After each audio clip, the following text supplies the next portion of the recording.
This one was a good one, I'll tell you that much now. Welcome back to the Carrot and Stick podcast, a podcast series where we look to get under the skin of all things performance management and motivation to understand what makes our wonderful industry tick. Today's episode is a very special one, a very unique one at that as well, in that it is the longest running podcast episode that I think I've ever done.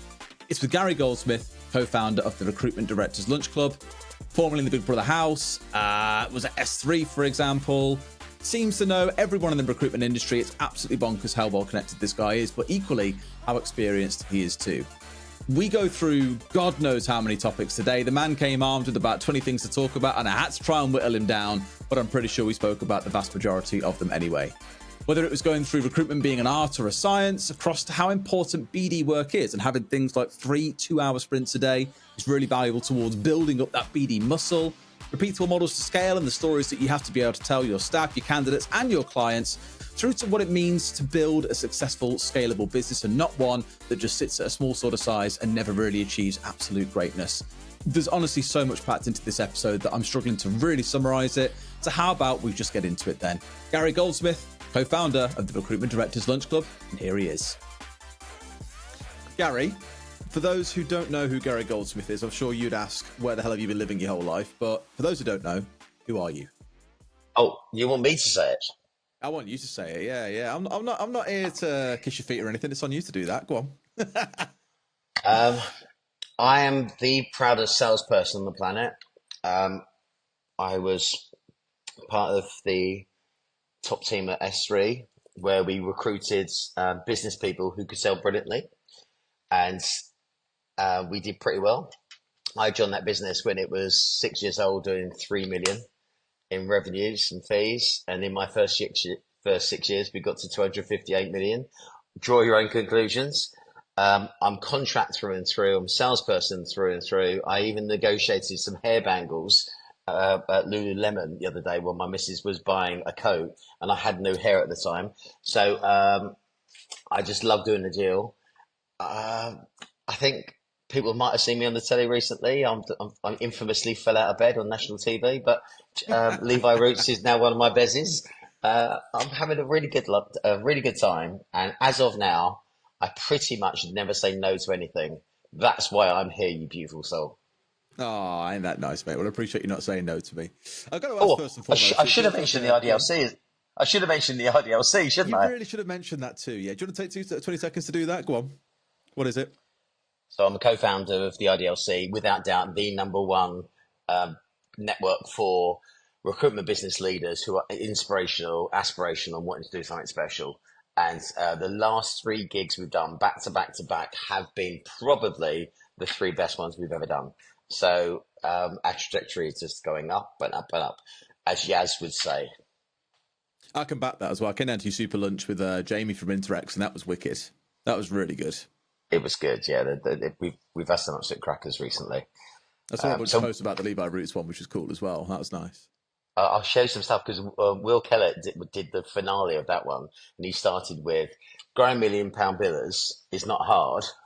Only 100 grand a year is not hard.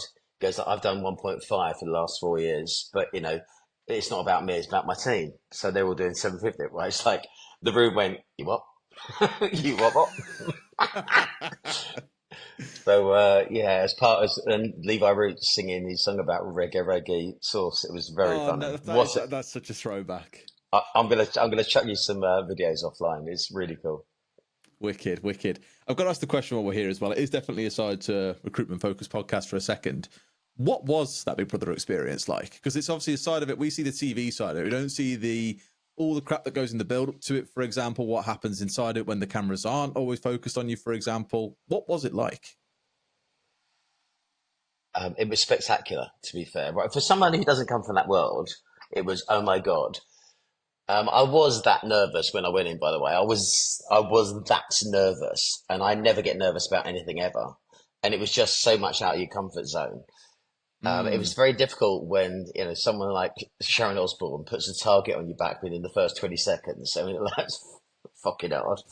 And I you thought got you'd either go in there and you'd be in there to start a war, and kick ass and all the rest of it, or you would go in there and be quite like not withdrawn, but like you say, Well, nervous. And obviously, we saw more of the latter, right? that which actually wasn't the case. So it was funny that that first segue, I looked really like a little bit out of it, and I totally was just bouncing around, just not really knowing what I was doing. But 2 minutes later, I'm telling Louis off for being mean about his bed, and then I was shouting because Lauren said that toilet's for the girls. So I went, "Good luck with fucking that." I'm now a toilet monitor, right? And it was kind of funny that I kind of fell into my natural role, but I don't think that was the narrative that they wanted to play. So Yeah. um, you've got to go with the edit. The edit is the edit. It was. I had a better time there than people probably think. Looking back at the edit, it was really good fun. Like I said, kind of Really once in good a fun. lifetime experience as well, right? As long as you enjoyed it, that's what matters most. Yeah, obviously, I don't want to be in the business of show. I want to stay in recruitment, make lots of dough. Hence, we're talking today. Like it, love it. Cool. We've got 3 things that we pulled out earlier on. You sent me the longest list of things that we could talk about. We've had to really try and hammer it down because most struggled to get to 3. I think you gave me about 15 to 20. The 3 that we have pulled out is number 1 is recruitment a science or an art. Number 2, client BD work is king, very relevant right now. And number 3, repeatable models to scale, which I love as well, all about scaling businesses there. So let's start with that top one first and foremost. Is recruitment a science or an art? Which way do you lean? So, I'm a geek by nature. Um, I'm a footballer by trade. But if you marry the two together, if you can make friends and you measure everything with science, if you can blend the two, you'll be a top performer for the rest of your life, my son. Without data, without the knowledge of data, you make really bad and ill-informed decisions. And without that little bit of swag and the ability to make a friend, you'll never do it. No, people will give good people money, and if you can't become good people to people, then that's really hard. So it's all well and good getting people on the phone, right? That's the gift. So if you think about your recruitment pipe, it's all about getting people on the phone. You make money by talking, not tapping. So how do we get more people on the phone? So looking at your metrics and what people are doing, that's science. And what are you saying that why your conversion rates are better than anybody else's? That's massively important, especially if you want to really scale up fast. But if you get them on the phone and you haven't got some charisma, what do you call a nun on a wheelchair? Virgin Mobile. I used to phone people up and just drop um, drop jokes or just say something. I've got some great gossip about one of your biggest competitors. Anything that makes people want to put me front of mind and think of me first. So by doing that, it's called concession of obligation. So on Christmas, when you give somebody a gift, or let's do it the other way around. Let's do this. I give you a gift at Christmas, and you haven't given me a gift back. How do you feel? Guilty, didn't you? So the concession is I need to give you something back. So if you're always giving information, invites to stuff, and you're having those regular conversations, that's the artistry of selling. So you need your data first to understand what's working, because otherwise you're just going to run into brick walls, or you're going to do bad things repeatedly. Anything times 0 as a rate of return is always 0. So it doesn't matter how hard you fucking work, you're going to go 0, 0, 0. But if you haven't got the right lyrics, then getting them on the phone hasn't helped you anyway. So you have to marry the two. But if you marry the two beautifully, that's right. So that's when we look to hire at S3 and now throughout the pirate brands, we're trying to get that perfect chemistry of their data enough, their sales enough, and as long as they've got that chip on both shoulders, so they're level balanced, but they've got something to prove to a lot of people, and they're going to work hard, then that's your magic ticket. And then it's a question of how do we get them into a management role as quickly as possible, because that's the person who's going to drive your business forward. So taking away speed cameras, don't make it hard for them. Don't make it too long for them to make money. Get them right in, the meat of it. And if you wait too long, and I'm going to say 18 months. If someone's in your business for 18 months and they're not already looking after a couple of people, and get them to do the job first, because they've missed a lot of that. This is where we talk about speed cameras. When people come in and they start at trainee recruiter, senior recruiter, associate director. If they don't get to that billing manager position really fast, they're actually earning a few quid. But if you give it to them day one, they could probably put an extra 15 grand on the basic salary, because that's what that role is worth to everyone. So what wouldn't people do for you? And they then want to carry on in that trend line in terms of their careers, and they will work super hard. But you can't give those roles to people unless you know what it is that they do. So it's a question of how good's their work inputs and outputs? What's what they're doing that's different? Is it replicable? Is it scalable? I'm trying to do all three in one here, but that's the whole driver of how do we get people to come into the business? Because recruitment's about growth. If you're not going forwards, you're going backwards. And everyone needs to think today that there's a boardroom where some really smart people are thinking about your top clients and working out how to nick them from you. And if you're not doing more things for those customers, then something's going wrong. So give people a smaller patch first and prove that they can do the job, and then give them a couple of heads and see if they can manage. I mean, there's obviously really so much I can unpack from all that as well, because you've, like you say, covered across all 3 points to some degree there. But I do want to pull back to one bit. Good luck. Because someone might listen to this and turn around and say, okay, so you're saying to me, someone who's at that sort of level has got to accelerate quickly towards, inside 18 months, realistically being a team leader, whatever you want to call it, having a couple of consultants underneath them. How are you going about identifying that top person? You're saying it comes down to really the science and the art. Is this person consistently doing the activity? Are they getting the revenue at the back end of it as well? Obviously, you can't put everyone in that position where they've got two underneath them. So what are you doing in a spot where maybe you've got a bunch of good performers and you're saying, well, who's the best one to put forward? Okay, so I'm going to go with... Is there more to it than that? No. If you're not a top biller, so not all top billers make top managers. But if you're not a top biller, you never get the choice, right? You never get the chance to ever go at it. So you have to land running and prove to us that on your cadences, your conversion rates, your ability to impress, you look at people's competences. Are they actually doing all the good things, all the right things right? The smallest thing, if you can't get in on time, that's why recruitment is quite harsh, or sales is quite harsh. If you can't get in on time, which is one of the simplest things in the world to do, why am I going to trust you with the rest of my business, or build a business around you? And I think it's about, if you can get the billing managers the more team leaders you have in your business, the bigger your business will be. Hashtag facts. That's it. That's the driving influence. But you have to, I think, I can't preach. You have to know what it is that they're doing. And if somebody else is doing something brilliant, that they have to be, you don't want doors open, you want minds open. Will they take something that somebody else has invented and make it their own? And if they can't do that, we likened ourselves to McDonald's at S3. So it doesn't matter where in the world you went. This would be good. Go on.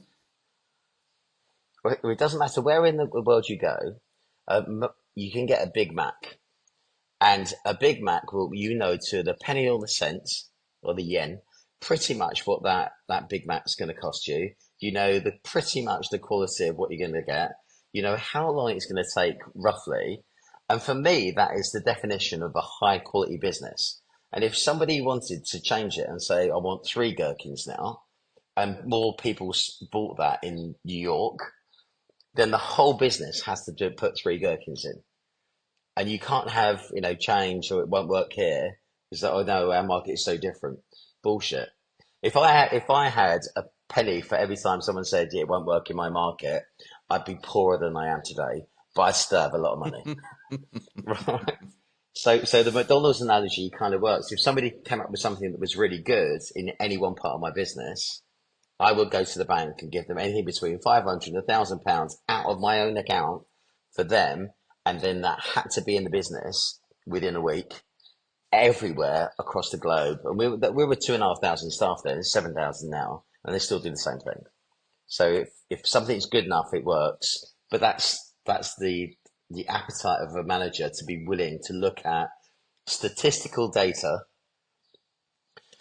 Can I tell you a story about Germany once? Of course you can. Well, I will.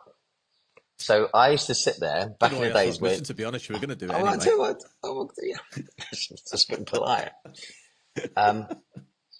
We all looked at the same data. So I always thought that the job of the managing director, CEO, founder, was to create a narrative, right? So this is what we measure. This is what's important. This is how we measure it. And here are our values. But I used to sit there in front of two screens long before it was really sort of fashionable. And all I looked at was data all day. So I knew I could, when we only projected 12 weeks in advance, because we did, you know, we were a PLC, of course we did budgets and targets and stuff, but none of that really actually mattered. It was all about the next 12 weeks. So if I think about where we want the business to be in 12 weeks time, I could work out how many elements to that sales process I needed to do that. So in recruitment, you'd be talking about trends along interviews, vacancies, conversion rates, what different markets and what different teams were doing. And we were very statistical. I mean, we took it to the nth degree, and there's a reason probably why no other business has grown at that kind of rate for that longevity, because we were all fucking scientists, right? We were just sitting there going, so we need... Just imagine you in a lab coat. Yeah, no, it's exactly that. Yeah, to T&M studies. So we were looking at all of those things. So I'd be looking at the same data that my managing directors were looking at, that my directors were looking at, that my managers were looking at, that my team leaders were looking at, and they knew instantly if they were going to get a call, because we were just looking at the same data. And we tried to dumb it down, because sometimes if you give people a whole P&L, they start arguing about the price of the coffee in the office. If you only measure the things that really make a difference, you know, vacancies, interviews, vacancies, first interviews, offers, and conversions. Right? Keep it stupidly simple. I phoned up a guy's, bless him, he left us a couple of years ago. So I phoned John. I said, if you're not in Frankfurt, on your way to the airport, on the taxi from the airport, I don't care where you are, just tell me Germany is somewhere in your narrative today. And he went, I'm at Heathrow waiting for a flight. Because he knew I was going to be pissed off that Germany was down in terms of vacancies. And the only thing we could do was someone fly in and just show face to face and say, we need to fix this, as opposed to tapping an email or making a phone call. We're taking this seriously. This is shit. And what we're doing, and different markets had different drivers, and we did. It wasn't one generic thing across the whole business. It was perm, it was contract, it was market by market. So I'm probably your biggest fan because of how I love great data, because it makes me make great decisions, which makes me look good. And then I work on the other side of it is salespeople. We got actors in to teach people how to be BD, how to do great BD. So how do you present yourself well, and what you do? It was a very powerful combination of science and artistry. I love it. And one thing I've got to come back to about the team lead point again as well, because again, someone else might say this, you know, as you said yourself, not all great billers always make managers.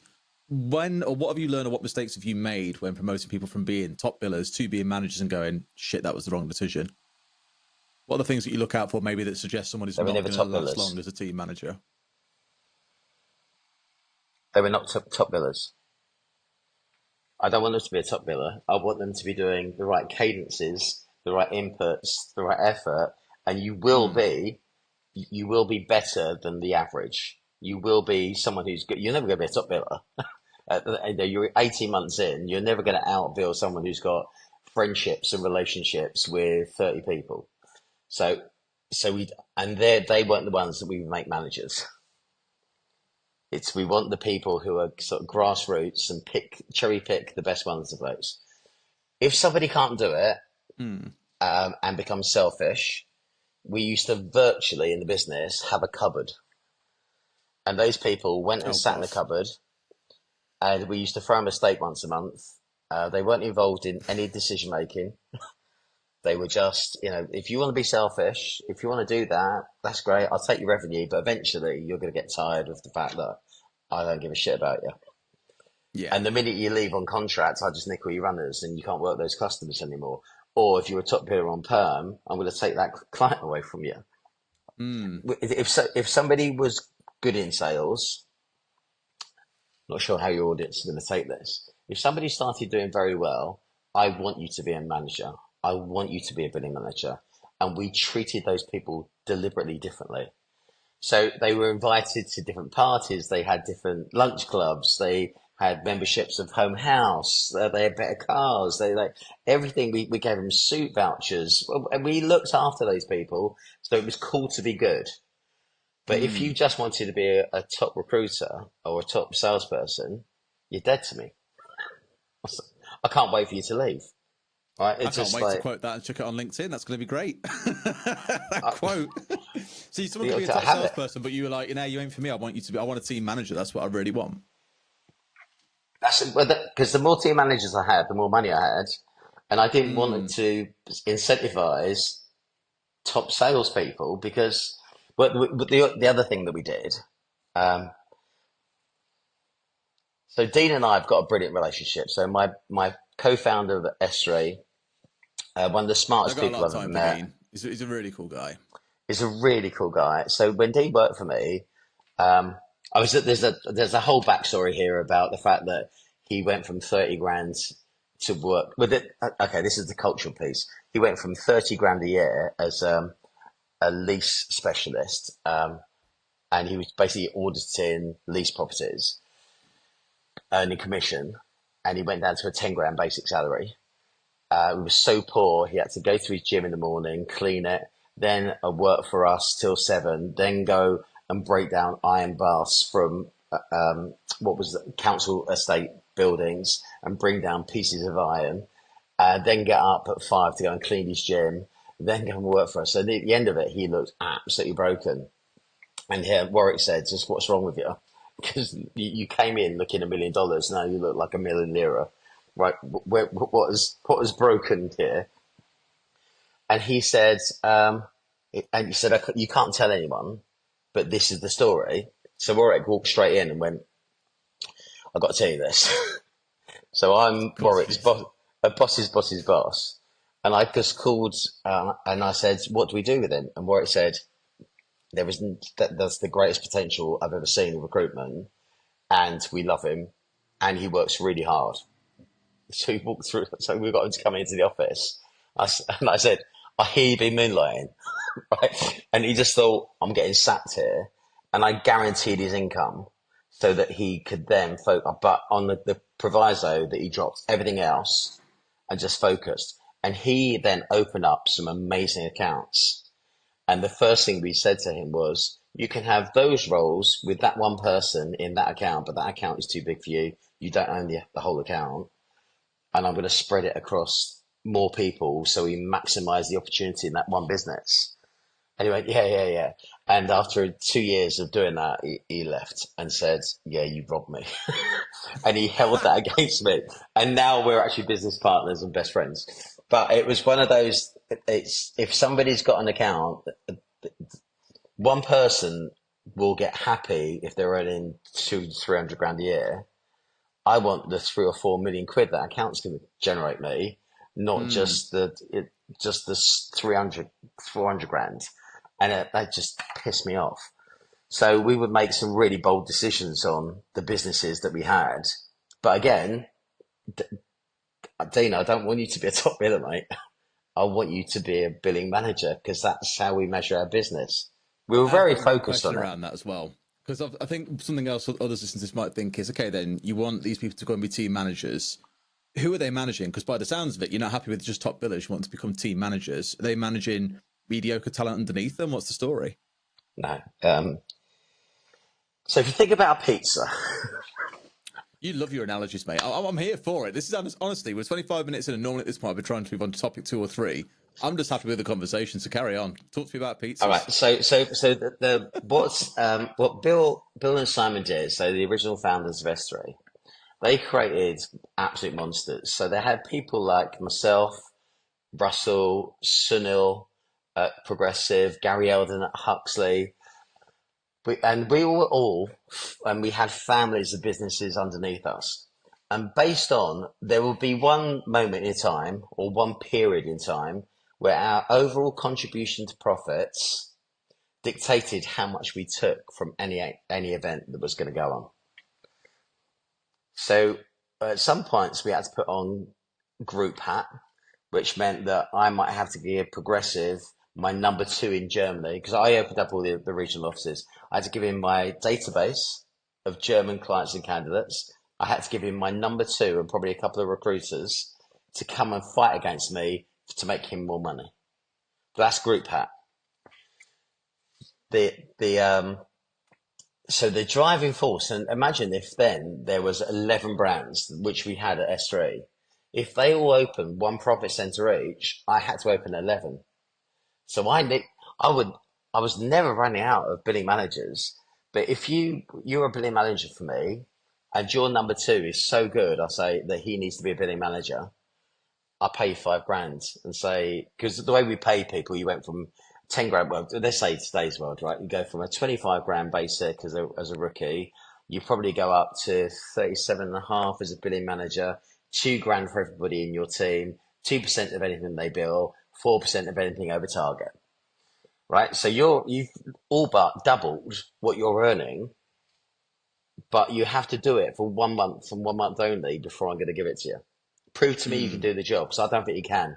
Nobody thinks you can. You're rubbish. I bet you can't do it. Really put a stick up their ass there to get them going, yeah. Definitely. Yeah, it's like, or if you don't want that job, the next rookie into the business might end up being your boss, but that's all right. Manage or be managed culture. So all of those people, I never ran out of opportunities, because the UK was I think I had about 7, 8 regions. Then we had Germany. Germany's not a region, by the way. We did it city by city, and with each city we could get to 30 or 40 staff. I wanted to grow rock stars who were billing managers, who were going to push on to be the next manager, who were going to push on to be the next a director. You could only become a director at S3 if you bought me something that I never had before. You couldn't inherit it. So what are you going to do for me? What are you going to do for me? Have you got any examples of what people did to get that? Yeah, I've got loads of thousands. I don't know why my voice went so high. So it sounds like you're surprised a lot of times if you got thousands. But go on, what kind of things people do then that you were really surprised by? So the guy who was running, he was a manager. Sorry, he was a billing manager in Thames Valley. I said, I'm looking for more managers. Where in the country wouldn't you mind going to? Tell me where you wouldn't go. And he went, I'm not really keen on Cardiff. I went, brilliant. I'm thinking of Edinburgh. And it's like, go on then. And he went, go on then. So we just moved to Edinburgh. So it came up from nowhere. It was we had people from. We grew every business out of London. So London Contract originally, because London Contract was like it was angry with a small a, but everyone was just so kinetically engineered around data and science, right? Data and science, data and science, data and science. So because there were scientists, contract people made the better billing managers. Well, I've just said that out loud. There's so many people going to be really upset with me, but it's just hashtag fact. Get over it. Why? So I have to ask why. Because contractual is negative cash flow, and you need to understand risk. So on perm, get a CV, spec it out on a good market, get 3 first interviews. Where's the sales in that, by the way? There's no sales in it. The assumption is, if I've got the best CV in the world, it's like my notes. My CV. Yeah, it's good. There's your CV. If I've got the best CV in the world, you hate me, hate my company, hate my rates, hate everything about me. you will still probably want to see that candidate because I've got the best person in the world. Yeah. The assumption on contract is exactly the opposite, that you've all got the same candidates. It's who I like most to give the business to. I So see. you have to be super likable, and you need to understand before you do anything with that customer, the risk associated with it. Have they got the money for it? Where they are? So you do your DMV and experience checks and stuff, and then you have to do a bit more science. And then there's a contract. So you need to be slightly more commercially savvy, understand that there's going to be some no's, and you think you've done a deal, and then someone like me or Mark Heath. So there's a reason why I had Mark Heath, who you know, as my commercial director. So formerly a boss of mine when I was a kid growing up, I brought him in to do this role of, I don't care what my managing directors say, you protect the business, mate. And he used to say, yes, that's fine. That's a commercial decision. That's an absolute no-no. And it didn't matter what the recruiter said because the managing director didn't have an opinion because Mark did. And he had our ear. So that was, again, data-led, right? It was all about understanding what the risk was. So people who, from a contract background, are generally always slightly more commercially savvy because it's not a question of stack it high, sell it as expensive as you can. You have to be. I've just alienated the whole fucking audience here, but Anyone who's a perm recruiter now hates you. yeah, but well, you shouldn't have been a perm recruiter because you start from zero every month, losers. It's really interesting you say this. I went to go and see one of our customers yesterday, and they were saying, we've gone from being 15-20% perm down to now 10% perm. Like, the reason why we've done well the last 12 months when a lot of the market is struggling is we've pushed harder into contract, right? So It's a contract world right now. Well, and here's one for you. Perm used to be candidate driven. It's always about get a great candidate, you'll make money. Bullshit. You can't do that anymore. Contract people are always about building relationships with customers. So being deliberately different, becoming front of mind. I was always called Backpage Gary because it was the easiest way to get people to remember me and call me. And then I'd everything I sent to people was BPG. I can imagine that. It was BPG. And then people, I would be dropping jokes. I would be sending them weird stuff. I'd find out they're a mad Man United fan, and I'd send them a book from a charity shop of Alex Ferguson that was totally beaten up, and I'd put right in the front of it. This bloke knew a thing or two about hiring great talent. So do I. Let's be friends. I love it. Right. But why wouldn't you? Or a picture of a pair of shoes, just a photo, and I'd actually literally stick envelopes and put stamps on them, and just say, "Put yourself in my shoes. I'm desperately trying to make friends with you. What would you do next?"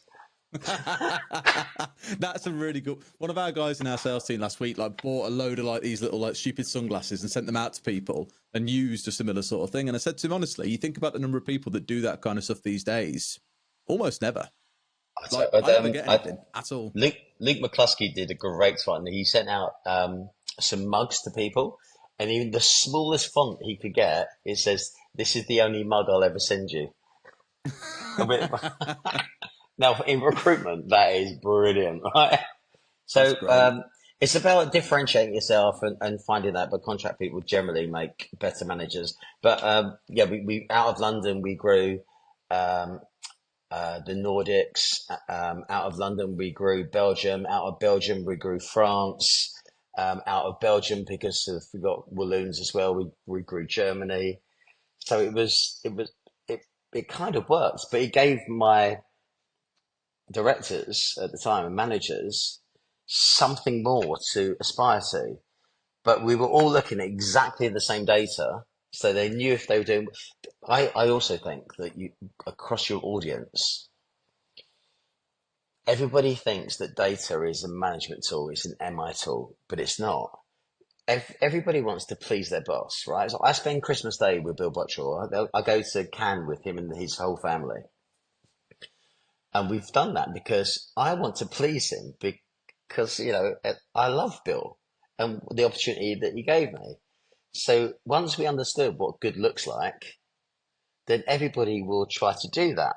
But we don't hire dicks. Sometimes we actually inadvertently create them, but it's, and it's better to have a hole in your floor than an arsehole. But you need to understand that they know what good looks like before you cause that problem. Because 9 times out of 10, management issues, you think it's staff, it's not. It's us. I don't think the current generation are bad people. I think the current crop of managers are fucking shit because they've never had to deal in tougher times because they're all doing it on gut feel. It's like, oh, I think he's doing all right. I'm like, prove it. Show me. What does that mean? It's really funny you say that, because that's a question I literally just finished writing down to ask you about. Do you think recruitment has got softer these days versus the old days? And this starts a kind of whole conversation. People are just like, oh, the old days were boiler room, it was alpha male and all that. But do you think it's softer these days? Because the kind of culture you're speaking about, I don't think I've seen across any of the 300 companies that I work with, bar maybe one or two. You need to get out more. Let's go see more of them. You need to go see more of them. Okay, as long as the carrot is big enough, there's a reason for doing budgets, right?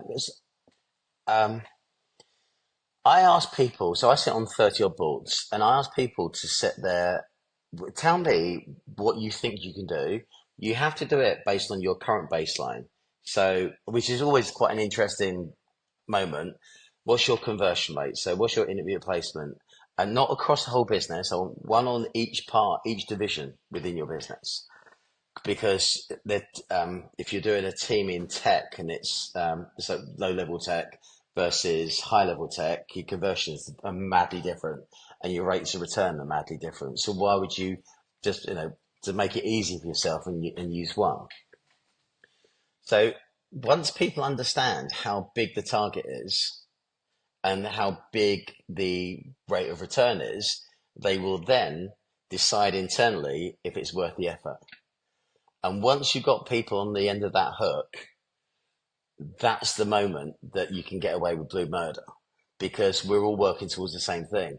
If a business is saying, I want you to work harder because we need 5 million quid EBIT, you're doomed. If you say, I want you to work harder because you're worth 150 grand this year, I want you to personally earn 150 grand. Is that worth me giving you a bit of a hard time?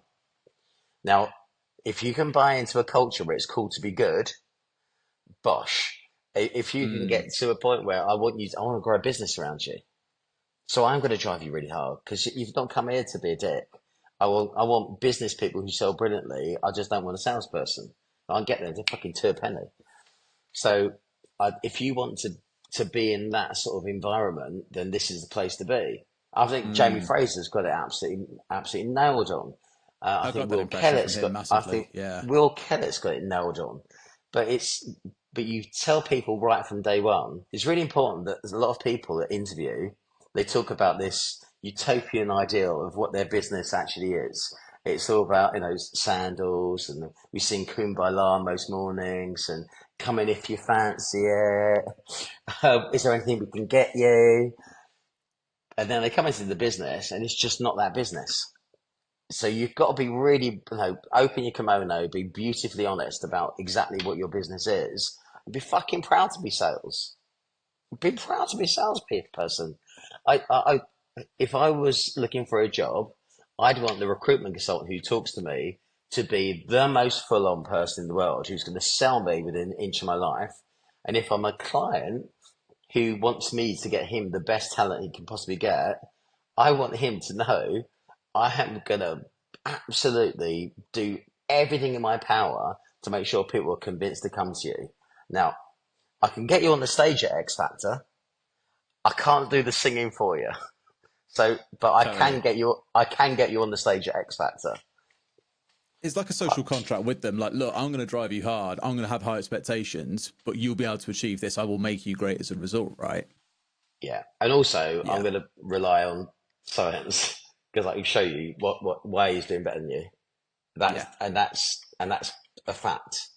So we're talking a lot about cadences at the moment, and I think you can do pretty much 60 of anything in a 2-hour sprint. So 60 phone calls is not hard, but how many of those calls become a pitch? So the difference between a call and a pitch is getting a defined next action. Yeah. And where'd you go? So once you're getting, if you're dropping messages, there's message bombs, right? We've talked about this before. A message is, oh, you can call me if you want, boring, blah. Or I've got your children and I'll be sending body parts back in the next 15 minutes if you don't call me. Right. So that's either end of the either end of the spectrum. I I'm hope you don't pretty do that much to people. I'm not, but I am close in terms of pitch to that person than that person. Right. And you have to define where you are on that and then rank what you're saying. And if someone's saying something better and getting a better rate return, say what they say. But people are doing this through osmosis, and I'm sat next to you, and if a lot of business leaders spend their time focusing on them and themselves and generating revenue to pay a bill, where they should be thinking me to the. Here we go. It's a great one for this. A manager can be divided by 5 people. So we call them ask holes. The people that just keep like, what do I do next? How do I do next? What do I do next?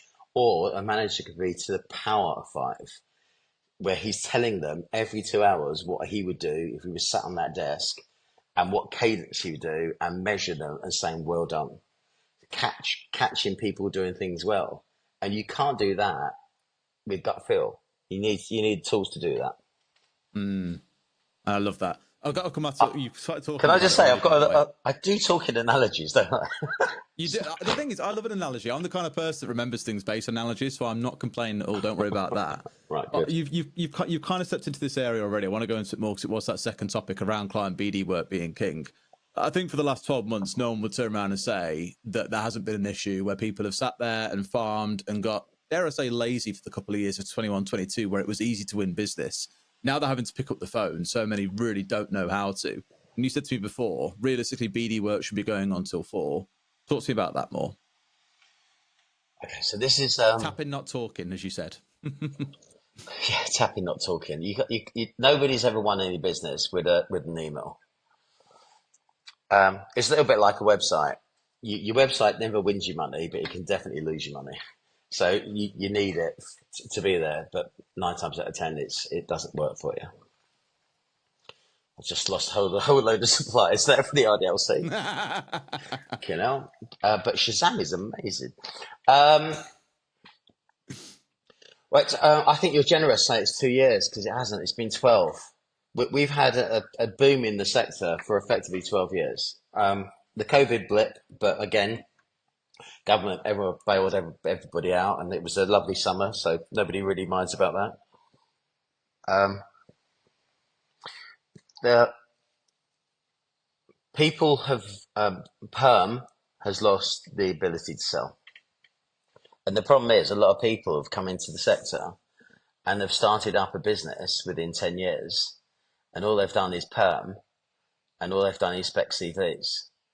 And I put a thing on LinkedIn this week, and it was all the things that you should be doing instead of specking, because specking's bullshit.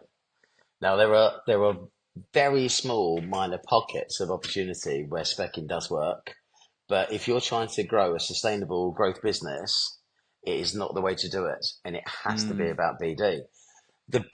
I also, when people are doing sprints, so I talk about 2-hour sprints all the time. So 3 2-hour blocks of time where people, have you had a wee? Have you got a coffee? Shall I get you a coffee? Do you know what you're going to need to do? Are you ready? Is there anything else I need to do? Go, bang. And you set people off, but you have to be consistent going back to them. So during those 3 2-hour sprints, somebody might find a job, and unless a business has got some sort of control over what a good job looks like, they're letting people work shit jobs. And it is the one thing, if people could change one thing, bring sprints, 2 things. Bring sprints in and make sure that every job has to go to a director and say, what's the unfair advantage that you've got over that job? Because if you're finding it, it's been out into the market 6 weeks, they've already had 15 interviews and it's not being filled. I'm not letting anybody work that apart from a contract person. And the contract person would try and flip that because obviously they're looking for something that's not feasible. It's the wrong location, wrong rates. Something's going on there that's saying, nah, waste of time. Exactly. But somebody needs to be making that judgment call because your typical perm recruiter, fucking really alienating market. You really are. Honestly, you're going to have a real nice lunch next time with all your RDLC. Like, mate, they'll be like, I'm a perm business. I heard what you said. Yeah, I'm all right. But you know what? It's better to have an opinion than none, right? So, and you know, I hate when people come on here and have no opinion. I know you've got plenty, which is why you were great to come on. Yeah. They will work a shit job than try and do more BD because they've not BD enough to become comfortable and good at it. Yeah. And also I think that it's a little bit like Hunt for Red October when they talk about the system that goes looking for whales humping, and that's how they tracked. They found the Dallas. Fucking hell! I told you I was a geek. But the first thing you teach people to do in recruitment is the thing that they become most comfortable and confident at doing. People should get people doing BD and speaking to clients day one. And I speak to business leaders and they say, but they're not really good at it. They're going to spoil relationships.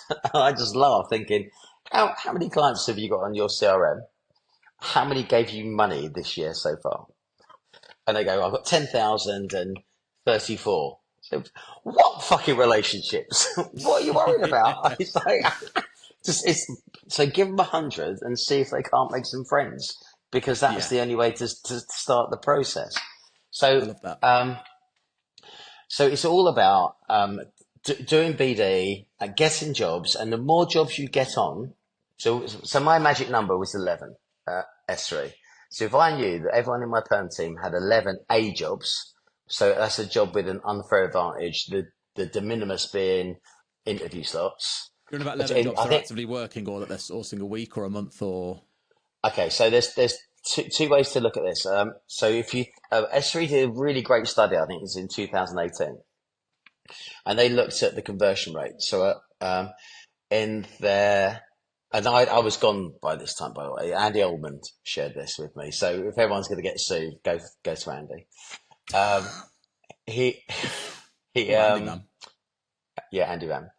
They if you get a vacancy that hasn't got, if you get a vacancy that's retained exclusive and cash up front, they will place it in a region of 84, 85%. But that's a business that's adding 30, 40 people every month, right? Give them a break, right? It's a very low rate of return for a retained business, but that's a lot of business. And remember, we're talking about a business now that does 2 billion in revenues annually. If they have got interview slots as an absolute minimum, they're placing 60 odd %. If they didn't get that, they're placing 7%. So they made a rule, which was, if you haven't got anything more, if all you're going to do is send CVs into a black hole and you haven't got an unfair advantage, you can't work it, it's contract. The end. Now, that is right up my strata, right? Being a contract guy, because it's like, of course it is. Also, when I was running CF, every vacancy that came through the door, contract were allowed to call and try and flip, because contract people were finding more perm jobs and throwing them over their shoulders all the time, and they were closing them on better opportunities because we were more salesy, and then we were getting them interview slots, just for fun, because that's all we did all day long. So on contracts, 99.99% of your time was doing a sales pitch, and then if you needed a candidate, I would make up a candidate, saying it out loud. I talk about Dean Kelly's, but the perfect candidate's got this, got this, got this, got this, got this, got this. I'll get into you first thing in the morning. So the recruitment onion, I would sell a solution. I've sold now a proper opportunity. I've taken the problem away from a client. Even if he had interviews, I get him to cancel them. I've sold him someone starting, because it's better to see someone in the in the work situation working with other people. It's so much better to do that than have someone just talk, answer questions. I really like bit coding, right? It was so much better to do that. Then we would all as a team work to find the best candidate for that job. And then we tell the client 5 minutes before, I can't believe it, Dean's let me down, first time ever. He's never done that before, but Steve's turning up and Steve Beckett's turning up and he's got this, and he's perfect for you. And that candidate, 99.9% of the time, was an absolute rock star and they loved him.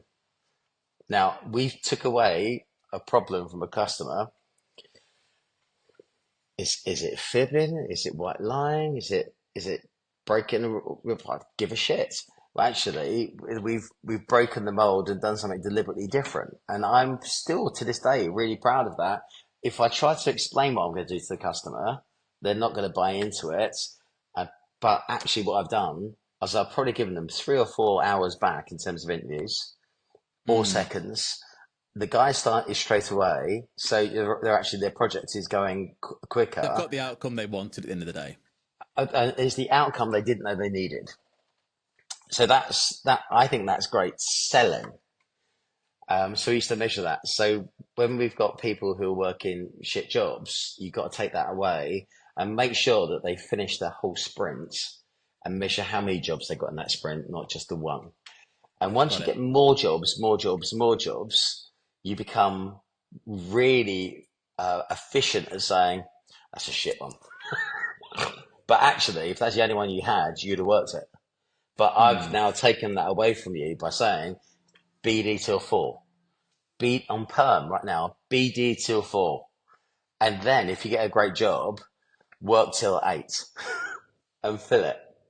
Right? Start the whole process. Do 2 sprints, go home, carry on doing sprints. Why wouldn't you? But if you haven't got the people who have got that gumption to say, I don't like people who go to work. You could be a busman. I love busmen. Never been on one, but since I was at school, here we are. But I'm aware of their work. But they go to work. Are you talking sometimes, man? Yeah, carry on. they go to work. They do some stuff, and then they go home. And once their shift is done, actually, busmen's not great because they could get stuck in traffic. But admin people, I love the fact that we used to set targets for admin people at S3. Everybody had a target. Everything was performance related. I mean, everything was performance related because you want to know that you're doing good at your job and getting a pat. But people who, if you've got a job where you can go home at 5 o'clock, but that's not recruitment. It's people who want to work from home should not work in recruitment because it's that buzz and that team, that esprit de corps, and everyone working together. And if I need some help, and everyone dropping stuff. The worst thing that's happened in recruitment, I think, in the last 12 years, that everyone says, "What do I get?" And before that, it used to be, of course I do it, because it swings around about as it comes around. So, the friendships I've got with people who work with me and work for me during those periods of time, I don't think they'll ever be there again. Because these kids today... This is what I was asking about earlier when I was saying to you, do you think it's got softer as of late? Because like you say, people... And the thing is, I completely get it, wanting to get more out of work. It's, it's not just an absolute grind, give your life to corporate and all the rest of it. But like you say, it takes a certain kind of person in recruitment. And do you think recruitment companies are honest enough about saying, look, this ain't going to be a 9-5 job. You are going to have to put more time in here. It is going to be a bit of a slog, but I will make you rich as a result. Do you think enough companies do that? Everything except for the last line. They don't say, I'll make you rich. And then what's the point? Where's the motivation? What's the carrot? What's the carrot? Because ultimately it's all stick. We've got a fruit bowl. You can have Nespresso. You can work from home on a Friday. You got all of these. Just fuck all that off and just say, I only want people. Why is it so bad these days to actually say I want money hungry people? That it's all about, if I could just hire a team full of, if you were to earn 30 grand, what would you do with it? And if someone said I put it down for a deposit for a house, you're probably not for me. Right? Get yourself a car, change your life, and then we work on your house, right? Just actually, that's a really bad analogy because actually, just buying a I house was going is to say, really? but it was it had it's so soft at the moment. It makes me nauseous. Yeah, it's people just aren't interested in making a buck, and but I think that starts with the boss. We used to have 10 interviews at S3 to get through the door, and everybody used to walk in pretty much with their wage slip on their head because everyone was really proud of what they were doing and what they were earning. Um, and I know that's going to sound really crass and naff to a whole generation of people, but why wouldn't you? If you could change your stars, if you could earn an extra 50 grand, would that make a difference to you in your life? Genuinely, would that make a difference? And what would you do with that? And what's it worth doing? So, would you work weekends? So I work weekends all the time. I mean, I still prep on a Sunday. I still get my before I go to bed. I get my clothes out for the day because it makes me look at my diary. So whilst I'm getting my clothes out, I'm thinking about what it is I'm doing the next day, and then I go to bed sleeping and dreaming of the work. Now, I'm not sure that makes me weird, probably, but it's that I think good work-life balance starts by earning enough to give yourself different choices. As I sat in my villa in Ibiza, giving yourself better choices in terms of life. And then if I'm successful at work, because I measure it and I try and I look at what other people are doing, then I take that mood home to my family. And then eventually, I retired. I took my 40s off. So I got my time back at that point, which was lovely. Very young family, got to spend time and quality time with them. It was quite weird. I used to phone my mates up and say, "Should we go to Paris for lunch? Just jump on the Eurostar." And they're all going, "You realise we've still got jobs?" Yeah.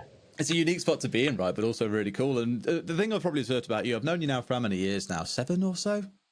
It's been a good few years. We met at the Union, and we were drawing on paper. You were drawing on napkins. I fully remember. Don't you worry. No, but like I get the sense, or at least from what I've seen, and maybe you'll tell me you think I'm wrong here. I just seem to see you year on year enjoy what you do more and more. You always seem to be enjoying things every single day more and more, and you've also mellowed out a little bit, but you seem to be really enjoying yourself today. Yeah, well, I don't pick fights on LinkedIn anymore. But there was a reason. That's got to be good for the heart. No, there was a reason for it. Actually, every time I picked a fight with someone, it gave us more followers and we got more members because people actually thought you had an opinion. And I just do think it was slightly more black and white a couple of years ago. And maybe I don't need to be that person anymore, but it matters to have things that you care about, you're passionate about. And I'm passionate about people who sell brilliantly. I'm passionate about good peeps. I want to surround myself with lovely people. Yeah, it's quite funny. So I wasn't supposed to be here, but my wife and my PA just said he's a bit stressed. He just needs to get away after all that's been going on. I've been doing all sorts of media shits, plus doing the day job, plus doing everything. And I'm being joined tomorrow by a royal correspondent from CNN and Sky, who's a mate who I go to play football with, just to eat fit. And the good news is he's fatter than me, so I'm going to look amazing on the beach. And we're just going to eat lobster for 4 days and have some Amazing. fun. So yeah, it's I think life's it's there for just don't cruise it. Mate. Sorry? So you do things in extremes. When you're working hard. When you're relaxing, by the sounds of it, you're relaxing hard as well. I try hard. Yeah. And ditto you. Yeah, I mean, the stuff that you do. And e-games, I've learned it, by the way. Yeah. I remember we did your Pints of View podcast and it basically melted your brain talking through all that. It was brilliant. I had no idea. iGames. What is this iGaming shit? iGames. You're so far off using the right term that it kills me. Esports is what you're after. Oh, fuck. Okay. Worth it. Unbelievable. I'll get you along to an event at some point, mate. I'll try and get you out to one so you can see what's going on. It's a very weird world, I'll tell you that. Yeah, I can imagine. What a wonderful Geek Central. You're a geek. You'd love it. Of course, I'm a geek. I love it. Okay, can I just say something though? Because I think One Up is sick as a product, and I love the fact that you've taken it somewhere. It's quite funny that I've built something. You know, I always wanted the pirate fighting thing. You know, I built that. Screenshot of it the other day. Yeah, I saw it. You told me about it over a wine when we were sat in the 8 Club the other week. You're gonna love it so much. You're gonna buy it. All right. So, I think the product you've got is so much better than wherever Cube took their product, and people absolutely love it, and it's really really sick. And I would be just sit there. I would have my third screen would just be these days a One Up screen, and I will blow smoke. It was from this little pattern you were drawing me before you started to where you've taken it. What a journey! And thank you, mate. I appreciate that. It's really good, but you know that's my bag. I don't know how we get people who are scared of a number to love it. That's the journey, isn't it? And I don't think I don't think anybody will ever exit a business unless they go and do their homework and know their numbers, because they get frazzled. Because the minute somebody who's about to give them 10 million quid asks them a question about numbers and they melt, they have to go on this journey. If you want to exit a recruitment company, One Up is the easiest way to get that knowledge, as opposed to getting someone like me or you being on their board. But apart from that, I'm going to clip all of this and chuck it out there now. That's our free advertising, I think. Don't you fucking dare. I should get paid for that shit. But, you know, thank you for saying that first and foremost. But you mentioned one bit there that I think is really important, because it was about that third topic of repeatable models to scale, right? How the hell can you get to exit if you can't prove the numbers? And you said to me there's only 3 stories that you need realistically in recruitment: clients, candidates, and staff, maybe investors. Talk to you about that. So I should ask, by the way, this is our longest episode I've ever recorded. How much time have you got? I've got days. Days on the beach, apparently. Day four. In the Gary Goldsmith house. So recruitment is quite a simple subject. The last thing the world needs is another fucking recruitment company, right? Let's just start with that as a premise. I've got this idea, Derry. All I need is 250 grand off you, and I'll start a recruitment company. Are you up for it? It's like everyone has to go, no, why? What makes you, the questions you should ask is, what makes you different? I don't give a shit about your why, by the way. It's what makes you different? How are you going to pitch it? And why is somebody going to change a supply chain that is currently working to work with you? So the most important message you have to work out and figure out for yourself is, what's your message to your clients? Why change something that seems to be working? Even if it's not working, is it worth changing? So that's your first message. And there are loads of ways to do this. But if someone were to say to me, "We've got a really great database," I'll punch you in the face, because LinkedIn's got a better one, right? If somebody were to say to me, "We can find candidates in ways that you can't find yourself," right? Deliver outcomes. Cheap these days. It's deliver fucking outcomes and come up with a product range and talk about that, and understands the 4 reasons for change. Companies are saving money, making money, so trying to save more money. So that's, if they're trying to save money, it's about efficiencies, effectiveness, it's about tech over talent. If they're trying to make more money, it's about first mover advantage, doing something creative, getting data fast and using it more efficiently. It could be that they're pivoting, so they're trying to be in a different market. So working from home made a massive pivot to an awful lot of businesses, so certainly around cybersecurity. Or it could be sustainability, which is humongous. And it's the narrative that won't go away. And the last one's compliance. So MiFID 2 and shit like that. So, the government put IR35 rules in place, and that makes businesses have to change. So there's your 5 reasons for change. And you have to understand those what change will look like and have those conversations. I wish I could remember what we were talking about. It was around the 3 stories. Clients, oh, right. Okay, right. So each one of these, you can actually work out if Vodafone are doing this, 3's doing it as well. If Aldi's doing this, you can bet your bottom dollar that Waitrose is doing this as well. And that's how you create a narrative to a customer base. So I used to ask people to read the FT, the middle pages every day about change, and they had to read the back pages of the Sun about sport, and that was how they're going to make friends and be clever today. But it had to be a different story every day, different story every day, different story every day, and you had to say, Dave, come pitch to me. It's like, fuck's sakes, Gary, right?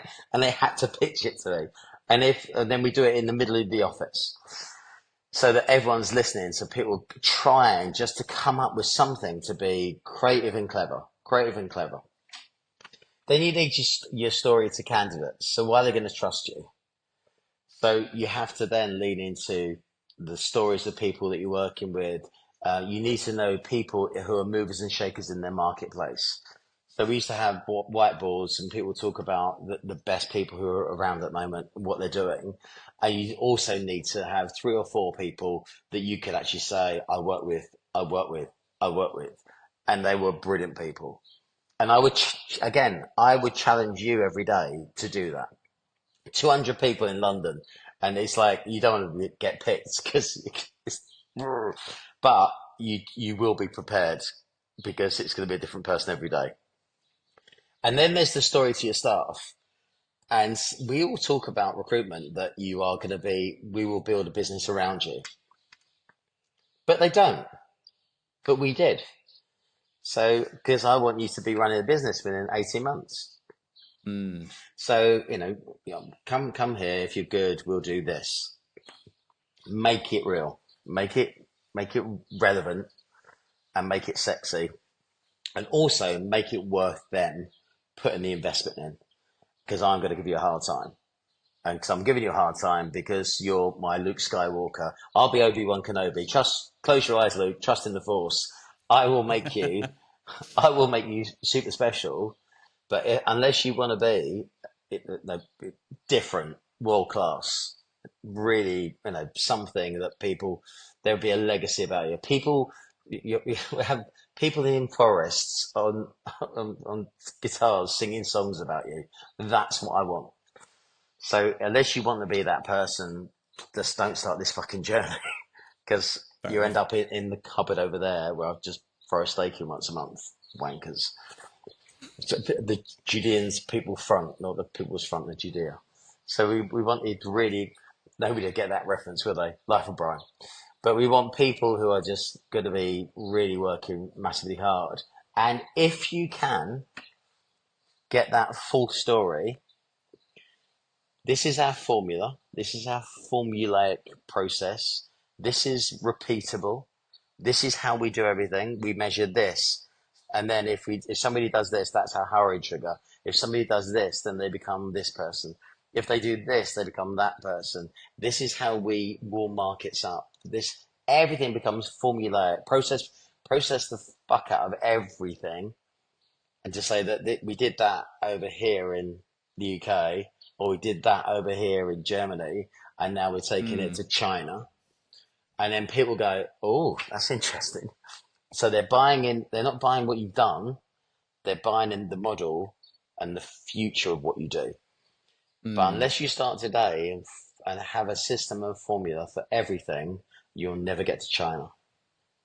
Colour me curious on this one as well, because I'm always thinking about this at our company. We're 40 people, nowhere near the scale you were back then, and we're always thinking about, okay, how do we make these processes repeatable, scalable, make sure everyone's following the same hymn sheet, all the rest of it. How were you doing that? Was it just through word of mouth that people knew these things had worked in other countries? Were you documenting these things down? It's a very tactical question I'm asking, but I'm just really curious. So remember, every business grew out of an existing business. We never had people. When we went to Birmingham, Manchester grew out of London, Birmingham grew out of Manchester. Right. So it was the only reason why. Okay, this is going to sound really, really bad. The only reason why I needed managing directors and directors was I couldn't see enough people. I couldn't physically do it myself. So I needed people to take my message out to other people. And then Like Jesus. Yeah, very much disciples. very much like Callum Best. Jesus was only famous because of his dad. Right. So it was but once we did that, I didn't want the independent state of anything. So if somebody had something that they wanted to say or change, they had to wait until we did an exec board or a management group within my brand. And then they come in and they could present that. And we had a golden rule in that office, which was you have to try for at least 5 minutes to make the idea work. And what would you do to make the idea work? Because it's very easy to dismiss ideas. And you have a lot of people who are humongously protective of their IP, how they think it should be done. And we went the other direction, which was someone's got the weirdest. I got an idea through the S3 main board, and it was one paragraph, and I said it was titled "The Shortest Business Plan in the World," and I just said I want to have all the senior hiring managers that we've ever done business with before, and I want them all in one place with one company, and I called the company SRG, the Strategic Resource Group. And they gave it to me because I bought the domain name first, which was stratrg.com. And they went, go on then. And that's all I needed to do. They just said, go on, we're all over it. Let's see what you can do with it. And that was people being very willing to go, to see if you can make it work. It was during a period of time that my shit didn't stink. So, everything was going really well. But that whole concept of trying to make other people's ideas work is very alien in most boards I go to, and people say it won't work for us, that won't work. They're quite risk averse, I guess, aren't they? Right? They're like, we've got a plan, we're sticking to this, and we're not doing anything else. Yeah, but again, if everything's based on science, if everything's based on data, so that we've done this amount of business with these customers, this is how we're actually achieving that business. Why wouldn't we do more? It's very hard to argue against maths. It's data don't lie. Maths don't lie. It's like I like the fact that science is fact until we disprove it, and then the Earth isn't flat, right? But it's until we disprove stuff, it's cool. Like it, dig it. Cool. Stories. I said I wanted stories out of you. And I said you had 30 seconds to think of a few, and you had about 10 suddenly come to you, which could be brilliant. So I want your favourite success story, a story that you think is really cool. I want a horror story, something that's gone horribly wrong. It can be for you, someone that you know. It's entirely up to you. Give me one of each. So we had. I always thought that the hardest customers to win were the best customers to win because they were dicks to everybody. So we won a piece of business with a lady called Sharon Sugars from CSC, and it was hard work. And Josh Wiggins, he now raises money for feature films in Hollywood. He was ridiculously good. He ran that account with one resourcer effectively. Had his own office in their office. He got to 257 contractors. And we ended up, Sharon used to cut my tie off every time I went to her office or every time we went out for lunch. She physically just leaned over and cut my tie off. And then I ended up cutting her blouses off and stuff. It was, I mean, we got to It's that point mental. where it was just mental relationship. She ended up coming to work for us. And on her first day, she said, "Did you not want the contractors on the other side of the business?" And I said, "You want what?" And she said, I always promised myself if you ever asked for them, I would give them to you because you're so good at what you do, but I wasn't going to volunteer them." And I said, "How many were there?" She goes, "There's about 300." And I went, "I left 300 contractors behind because I didn't ask a question." Jesus. Oof. Um, yeah, that one But really you're hurt. crying about the amount of money So, that could have been. oh, oh, just imagine the size of this house if I got that. Okay, no, that one still stings. Yeah, that really stings. But Brilliant. what a brilliant life lesson. So, never to assume, and always ask the question. Um, yeah, I learned a lot from that. Painful lesson. Ouch. There's, I'll give you two more. Go on then. Just two more, right? Um, there was a guy who became. I won't name him, Alec, David Alexander. I will name him. He wasn't a great human. He used to get two Super Supremes, put one on top of the other, and eat them. He was tres grande. The lad was big. So we went to my first client visit with him, and rather than take the company Granada Scorpio, I made him sit in the passenger seat of my Lotus Esprit, and I did it deliberately, but told him that I forgot.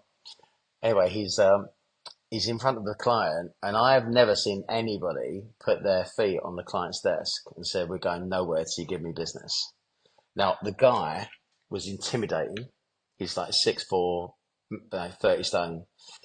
Um, but his lyrics were absolutely worldy. But he did a couple of things for me. One, he taught me how not to manage.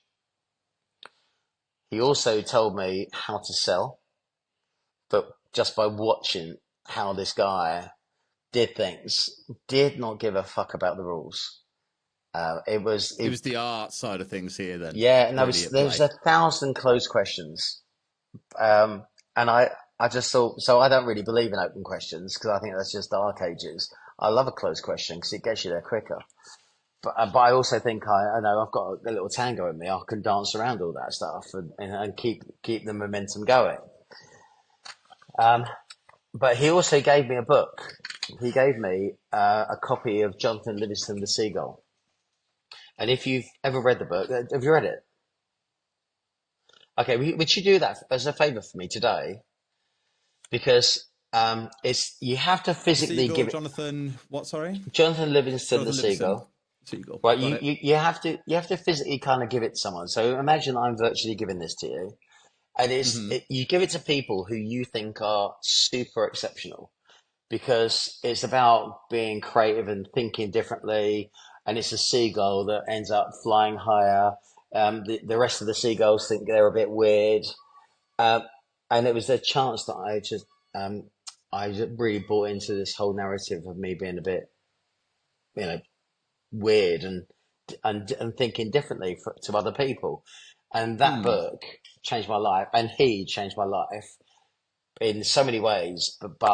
Um, everybody hated him except for me. I just I'll keep him around because I can't take. I was a bit sponge like from him, but Hmm. some of it was, "Oh, I'll never do that. Oh, that's amazing. I'll never do that. That's amazing," and that was brilliant. So hanging around, having an environment where you hang with brilliant people is important.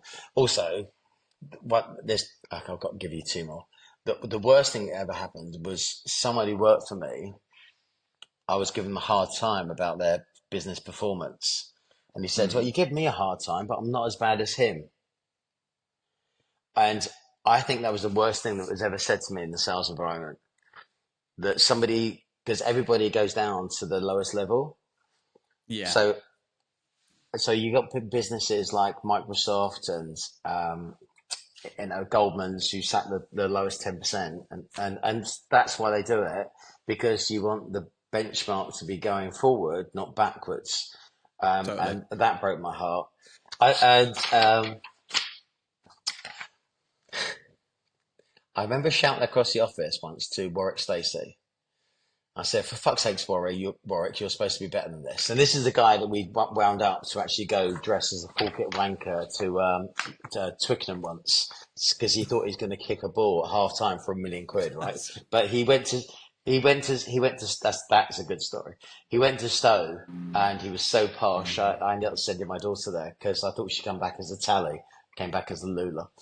But but he was so good. And one day I said, "For fuck's sakes, Warwick, you're supposed to be better than this in front of 200 people," which is not great management, by the way. But, I wasn't a great manager. I was a great leader. And he said, "Fuck off, Goldsmith, you cunt. Stop telling me how, stop telling me what, tell me how." And I thought, do you know what? Sometimes you can't just keep shouting at people, "Be better, be better." He said it's, and I said, "What are you on about?" He goes, "It's like you're trying to tell me to be taller." How do I do it? How do I become taller? So I learned a massive lesson with Warwick when he basically called me out for being a dick and just demanding more without giving people the tools or equipment to do it. So that was amazing. He sat with me for a month in my office. And he was spectacular, really, really good. He was just having a blip. I was just angry, I think. So I learned to be consistent. But from that moment, I never asked anyone to do anything that I didn't think they were equipped for. And I think that the last one, I've got to say it, because once upon a time, I got my first big paycheck, and it was a bonus check. And I went to Barclays, and I was trying to put it into one of the ATM machines. And I was there for ages, and people queuing and tutting behind. And I had to call somebody over, and they were trying. I went, "Oh, I know the problem here. There's too many zeros." So do you know what? It's nice, actually. Having the amount of money you have is no real measure,